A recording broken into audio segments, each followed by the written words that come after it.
हैं looks like अ road इन मुल्तान, एक कहता है बॉलर के लिए ग्रेवयार्ड, एक कहता है लुक्स लाइक जिसे कहते हैं ना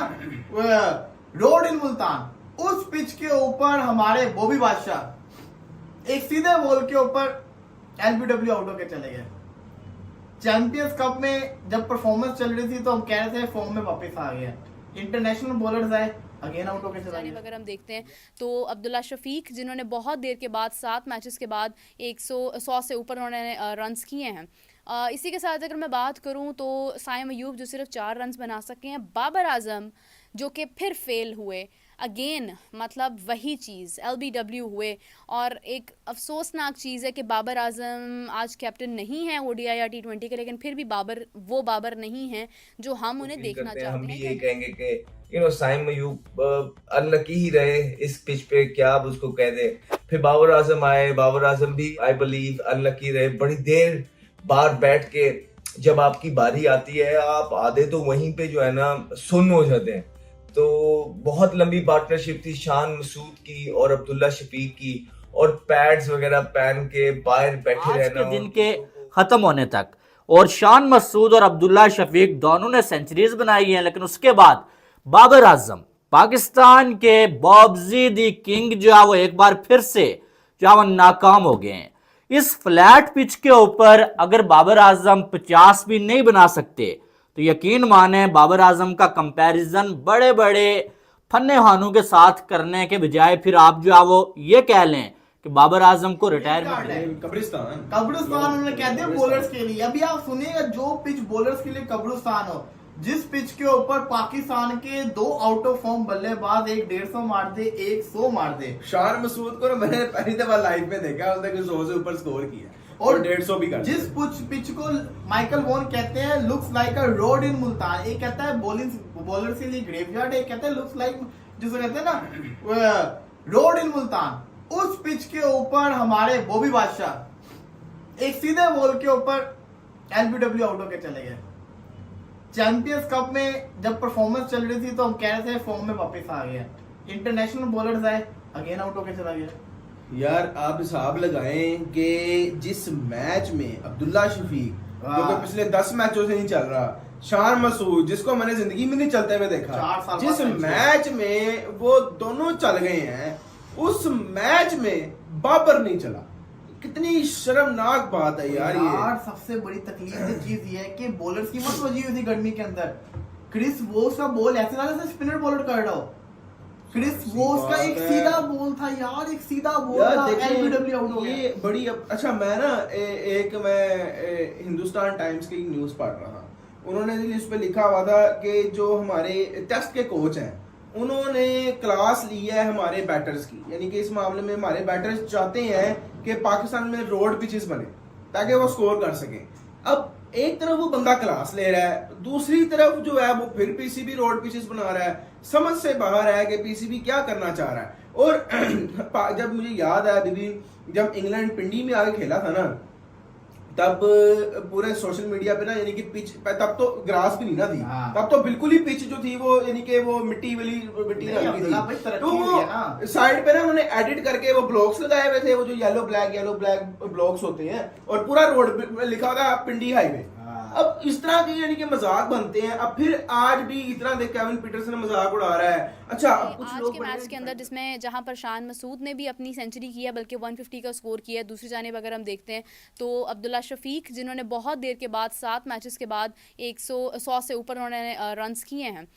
इसी के साथ अगर मैं बात करूं तो साइम अयूब जो सिर्फ 4 रन्स बना सके हैं, बाबर आजम जो कि फिर फेल हुए अगेन, मतलब वही चीज़ LBW हुए। और एक अफसोसनाक चीज़ है कि बाबर आजम आज कैप्टन नहीं है ODI या T20 के, लेकिन फिर भी बाबर वो बाबर नहीं है जो हम उन्हें देखना चाहते हैं, या जो बाबर के फैंस उनको जहाँ पर देखना चाहते हैं। तो बाबर आजम जिनके बारे में ये कहा जाता है कि जनाब उनका नाम लेने से आपका यूट्यूब चलता है, आपका सोशल मीडिया चलता है, और बाबर जो है वो रन्स बहुत करते हैं, बाबर एज अ बैट्समैन आप बाबर को कुछ नहीं कह सकते हैं। तो उन तमाम लोगों को मैं आज ये सवाल करना चाहूँगी चाहूँगी कि जहाँ पर ऐसी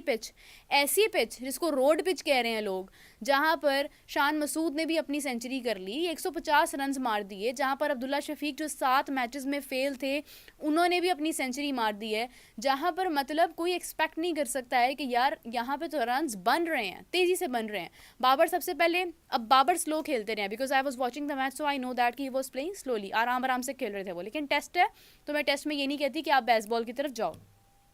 लेकिन बात यह है कि जब आपका टॉप प्लेयर होता है, जब वो आपका परफॉर्म कर रहा होता है और आप उससे एक्सपेक्ट कर रहे होते हो कि यार ये कुछ बड़ा करके दिखाए, हमें कुछ अच्छा करके दिखाए, क्योंकि क्रिकेट, मुझे पर्सनली क्रिकेट एक ऐसी गेम लगती है जहाँ पर मुझे लगता है यार अगर ज़रूरत है तो स्लो खेलो, वरना यार खुलकर खेलो। मतलब आपको देखने का मज़ा आए, आपको ताली मारने का मौका मिले, आपको हंसने का, खुश होने का, शोर मचाने का मौका मिले। But when it comes to that approach कि आप हर गेम को एक ही अंदाज में खेल रहे हो और आप डॉट बॉल्स भी कर रहे हो, आप सिंगल्स और डबल से काम चलाना चाह रहे हो, तो वो बोरिंग हो जाता है। तो मैं अगर बात करूँ बाबर आजम की, तो आई स्टिल फील कि बाबर आजम को अभी बहुत काम करने की ज़रूरत है अपनी फॉर्म के ऊपर फिर से, क्योंकि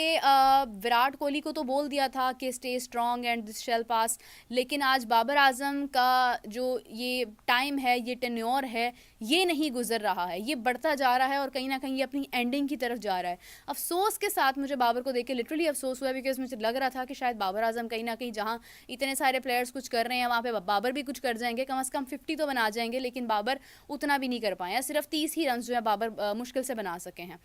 तो बात यह है कि बाबर आजम एक पाकिस्तान का वो नाम है जिसके बारे में, उसके बाद साइम अयूब भी अनलकी रहे, क्योंकि इस तरह के पिच पे जब आप आउट हो जाते हैं और बाकी सारे स्कोर कर रहे होते हैं तो आप अनलकी अपने आप को फील करते हैं। हम भी यही कहेंगे कि साइम अयूब अनलकी ही रहे इस पिच पे, क्या आप उसको कह दें। फिर बाबर आजम आए, बाबर आजम भी आई बिलीव अनलकी रहे, बड़ी देर बार बैठ के जब आपकी बारी आती है आप आधे तो वहीं पे जो है ना सुन्न हो जाते हैं। तो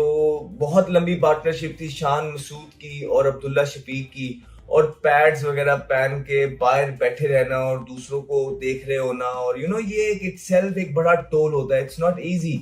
बड़ा समटाइम्स आसान हो जाता है कि स्पेशली जब आप थके नहीं हुए, पहले बारी आई है, जितना जल्दी आप अंदर उतर जाएं और म्यूजिक को फेस करें, थोड़ी सी चीजें आसान हो जाती हैं, क्योंकि जब आप अंदर जाते हैं आप स्विच ऑन होते हैं। लेकिन अक्सर कई दफा हमने कई प्लेयर से बात की है जो मिडिल ऑर्डर में खेलते हैं, उनके लिए ये चीज बहुत मुश्किल हो जाती है कि वो बाहर बैठ के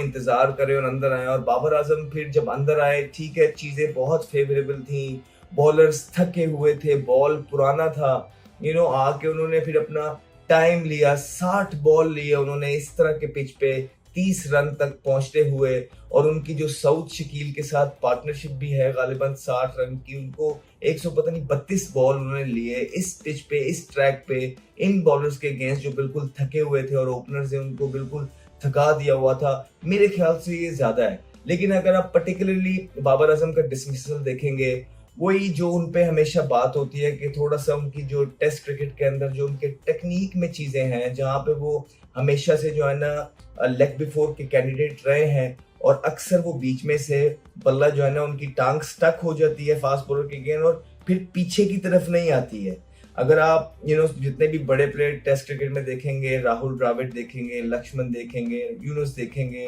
इंजमाम, जिसको भी आपने देखना है, उनकी टांगे जब वो ऑन की तरफ जाते हैं तो वापस वो जो लात होती है वो पीछे की तरफ आती है। दैट्स हाउ वो बॉल को मीट करते हैं, बॉल को पास मीट करते हैं। लेकिन जब ये ऑन खेलने जाते हैं थोड़े से खिंचे हुए बॉल को, इनकी टांग वहां पे स्टक होती है, जिसकी वजह से इनका बल्ला आगे चला जाता है, और वो बल्ला जब आगे चला जाता है टांग से आगे, जब आप ऑन खेलते हैं बिल्कुल मुंह में हो बॉल, तब तो वो लग जाती है। लेकिन जैसे ही थोड़ा सा दूर होती है तो, और अगर आपका पैर वापस पीछे की तरफ नहीं आ रहा है ऑन खेलते हुए, तो आप एक वो झाड़ू सा लगा देते हैं, चक्कू सा बन जाता है हमारी फील्ड में। तो वो उसके साथ हुआ है, अनफॉर्चुनेट रहे हैं। पहले दिन का खेल खत्म हुआ है, जहां पर पाकिस्तान की टीम ने स्टार्ट में तो बड़ी अच्छी और कमाल की बैटिंग की, 328 रन पे पाकिस्तान के 4 खिलाड़ी आउट हुए हैं आज के दिन के खत्म होने तक, और शान मसूद और अब्दुल्ला शफीक दोनों ने सेंचुरीज बनाई हैं। लेकिन उसके बाद बाबर आजम, पाकिस्तान के बॉब्जी दी किंग जो है वो एक बार फिर से जो है वो नाकाम हो गए हैं। इस फ्लैट पिच के ऊपर अगर बाबर आजम 50 भी नहीं बना सकते तो यकीन माने बाबर आजम का कंपैरिजन बड़े बड़े फन्ने हानों के साथ करने के बजाय फिर आप जो है वो ये कह लें कि बाबर आजम को रिटायरमेंट ले लेनी चाहिए। अगर इस पिच के ऊपर बाबर आजम जो 50 भी नहीं बना सकते, क्योंकि ये जो पिच थी ना भाई साहब, पीसीबी ने एक हाईवे बनवा लिया है भाई ड्रॉ करवाने के लिए। इस पिच के ऊपर अगर पाकिस्तान के हक में कोई फैसला आएगा ना, वो मैच के ड्रॉ होने का आ सकता है। बाकी यहां पर मुझे नहीं नजर आ रहा है कि यहां पर मैच का रिजल्ट पाकिस्तान निकलवाए और वो रिजल्ट पाकिस्तान के हक में आए। अगर इस मैच का रिजल्ट निकला ना, वो इंग्लैंड के हक में आएगा। जो पिच इन्होंने बनाई हुई है एक फट्टा पिच, आप देखें प्रैंक तो इन्होंने किया है इंग्लैंड के साथ कि कल जो बड़ी ग्रासी पिच बताई जा रही थी, यार इतनी ग्रास छोड़ी हुई है, और आज वही फ्लैट पिच। और इस पिच को देखते हुए पहले 10 ओवर्स में मुझे अंदाजा हो गया था कि भाई ये जो है एक बैटर्स के लिए साजगार पिच है।